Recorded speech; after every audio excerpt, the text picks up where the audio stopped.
Increasing protests this evening in large cities across the country. You can see them in these 4 live shots that we have after the grand jury in Louisville, Kentucky, decided not to charge the police officers there with the death of Breonna Taylor.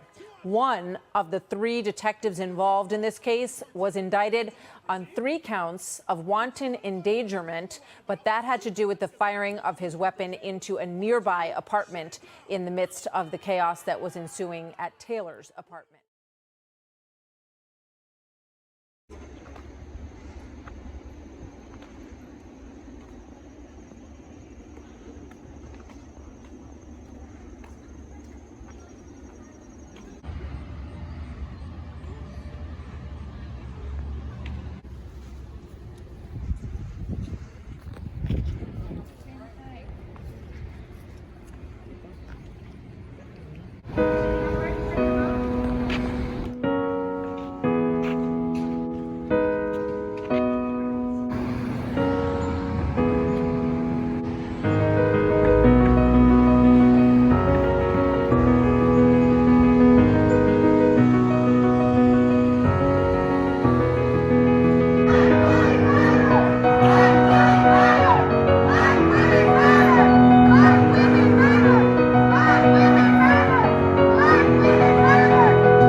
I'm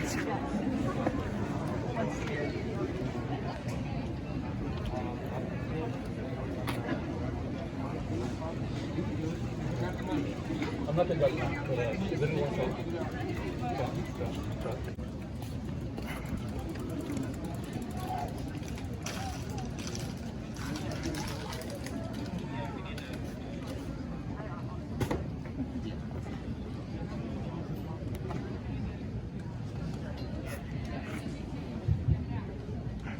No justice? No peace. No justice? No peace. Thank you all. Happened right here, only a few blocks beyond these gates. On March 20th, 2019, Osaze Osagi was shot in the back 3 times by a State College borough police officer as they were allegedly attempting to perform a 302, a mental health check. They did not identify themselves as they knocked on his door, and the officer covered the peephole on Osaze, a man experiencing a mental health crisis. A man whose father was driving through this town, unaware the police had found him, unaware they had shot and killed him within 3 minutes of arriving at his door. To try and end the racist and classist system of pretrial detention and cash bail here in Center County. According to the ACLU of Pennsylvania, the U.S. is one of 2 countries in the world that uses cash bail. In 2020, 550,000 people nationwide were locked up for pretrial detention. The social, economic, and legal consequences of pretrial detention are often devastating. Many people held in detention lose their jobs, their housing, and become food insecure. Pretrial detention can also negatively impact an individual's ability to pay child support, which can threaten existing custody arrangements. Pretrial detention also has severe legal ramifications. According to the ACLU of Pennsylvania, those who are detained pre-trial are far more likely to accept guilty pleas than those who have their liberty. Moreover, according to the Prison Policy Initiative, pretrial detention can begin a vicious cycle of incarceration, as 1 in 4 people who go to jail will be arrested again within the same year. But perhaps it's most important to stress that often, in many cases, pretrial detention is a death sentence. According to a report from the ACLU in Pennsylvania, nationwide 3/4 of jail deaths occur among people in pretrial detention. More than 1/3 of deaths occur within 7 days of incarceration. People in jail who have not been convicted of their current charges have about twice the mortality rate of those who have been convicted, and the suicide rate among pretrial detainees can be 9 to 14 times higher than the general population. Nationally, 82% of all deaths by suicide occur amongst people in unconvicted status. Pretrial detention is a prime example of how a state uses the criminal legal system to maintain and cultivate systemic racism. So, hi everyone, I'm Nyla. I'm a senior studying political science and North American studies at Penn State, also a first-year graduate student doing my master's in public policy, and she said I'm the president of that office. So I didn't prepare really much because I feel like everything has already been said. I just want to see change at this point. There's not enough words. My heart hurts for Brianna. I think that's where I'm at, that's where my head's at. I think all this extra is so great, but like at my heart, my spirit is not well, because Brianna is not well. She was one of us. When I see her, I see myself, I see my aunts, I see my cousins. And I think for Black women here, this hits a lot harder. So just be conscious of that when you're asking your Black women friends questions and you're asking them to go out or whatever you're doing. Please ask them if they are okay first. And yes, ask them if they're okay first. I'm kind of tired of doing this.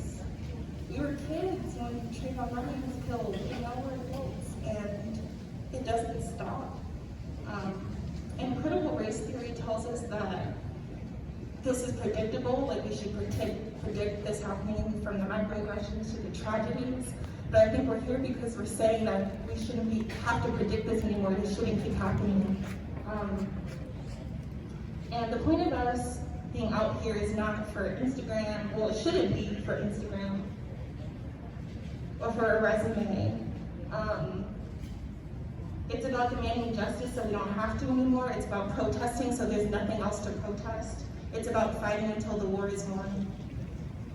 So if you're out here today, I need you out here tomorrow, and I need you in the organizing meeting, and the workshop, and the occupation of the courthouse, and of the police department. I need you out here consistently.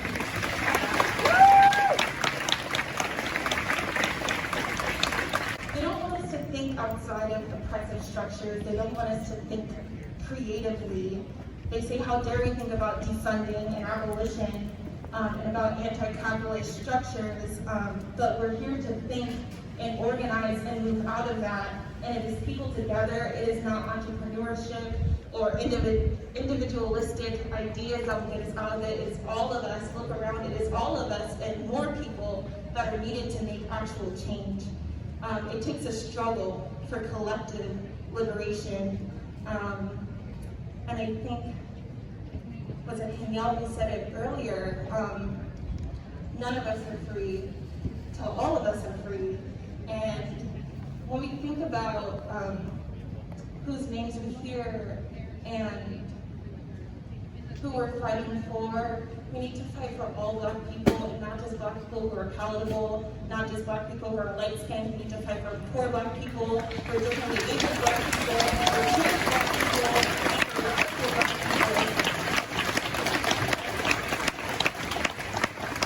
Brianna is a name that we know.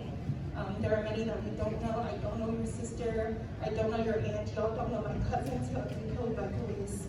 And this is just so much bigger than today. Yeah.